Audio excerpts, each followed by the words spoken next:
Hello, and welcome to this week's edition of Inside Today's Boardrooms, presented by Diligent Institute, your source for the latest and greatest in corporate governance, all in 10 minutes. I'm Dottie Schindlinger, Executive Director of the Diligent Institute, and I'll be standing in for Lisa Edwards today as your guest host.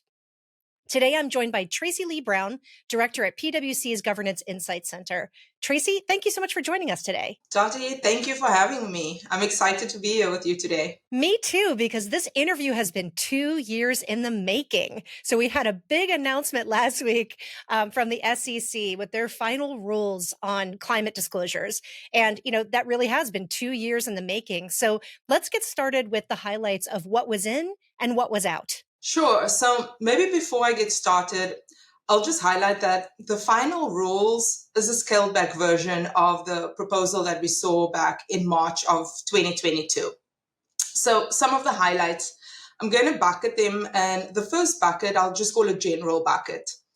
And the final rules established a safe harbor for climate-related disclosures pertaining to certain forward-looking statements related to scenario analysis, internal carbon prices, and goals and targets. Now, this safe harbor wasn't in the proposal. This is an important addition because of the risk related to projecting in an uncertain future. So that's one highlight that I'll call in the general bucket. And then another highlight is that the final rule calls for the process around identification, assessing, and managing climate-related risk, and so the disclosure of that, and how that incorporates into the overall risk management process. Now, this may sound familiar, and the overarching disclosure principle or requirement is consistent with that of the proposal. However, the final rule did eliminate certain specific disclosure requirements when identifying and assessing climate-related risks, such as considering customer, regulatory, and technological factors, for example. So that's what I'll call just in the general bucket. The next bucket is around greenhouse gas emissions.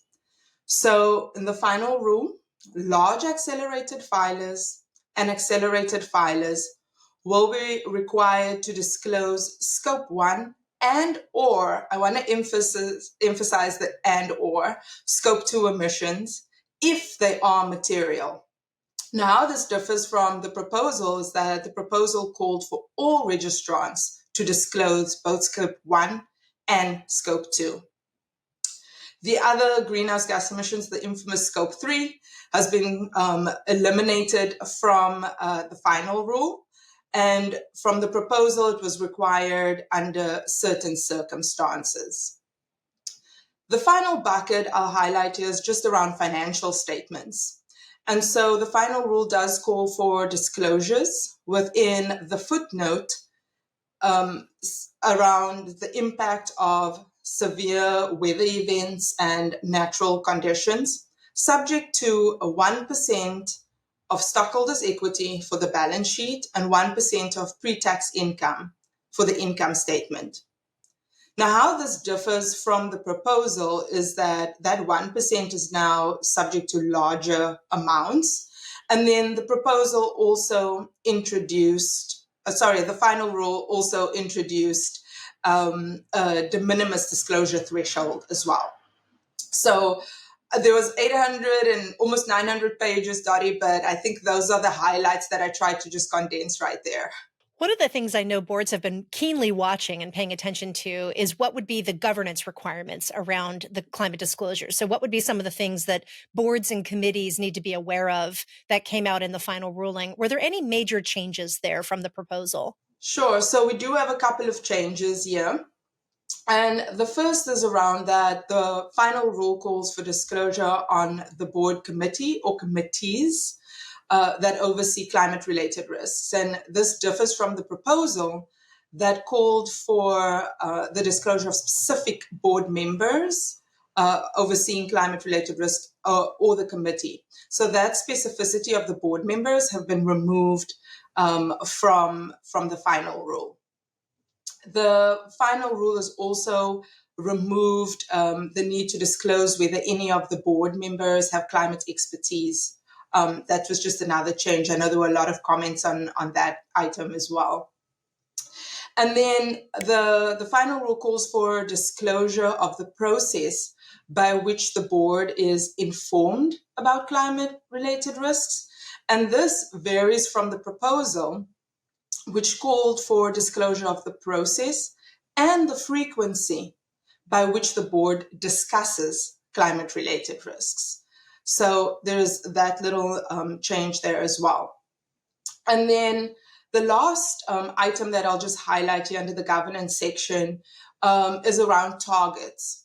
So the final rule calls for disclosure on if the company has a target in place, whether and how the board actually oversees progress against that target. And in the proposal, that requirement was if the board had set the target and how and whether there were any interim goals established against that target. So those are some of the governance highlights. So, Tracy, I also think it would be helpful to share with our audience some of the effective dates for disclosure and assurance. Could you quickly kind of give us a rundown on who will be required to disclose what and when? So I'll just start by saying that the SEC did extend the phase-in periods. And Dottie, I'm going to throw a lot of dates at you now. So if I need to go slower, just let me know. But let's start with large accelerated filers. So they will be required to make their first disclosures on certain climate information in their 2026K on 2025 information. Now, I've mentioned those Scope 1 and Scope 2 emissions, and if they are material. So the large accelerated filers will need to make those disclosures if they are material, Scope 1 and Scope 2, in the 2027K on 2026 information. And then there's also an assurance requirement on those Scope 1 and Scope 2 emissions. And it will start out with limited assurance that will need to be obtained on that greenhouse gas emission disclosures.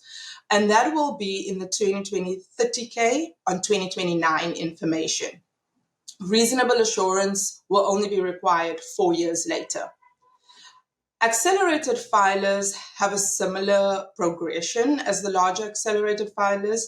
However, they will make their first disclosures in 2027 10K on 2026 information, and they will not require reasonable assurance at all. And then all our other registrants, our smaller reporting companies, emerging growth companies, and non-accelerated filers, they will make their first disclosures in the 2028K on 2027 information.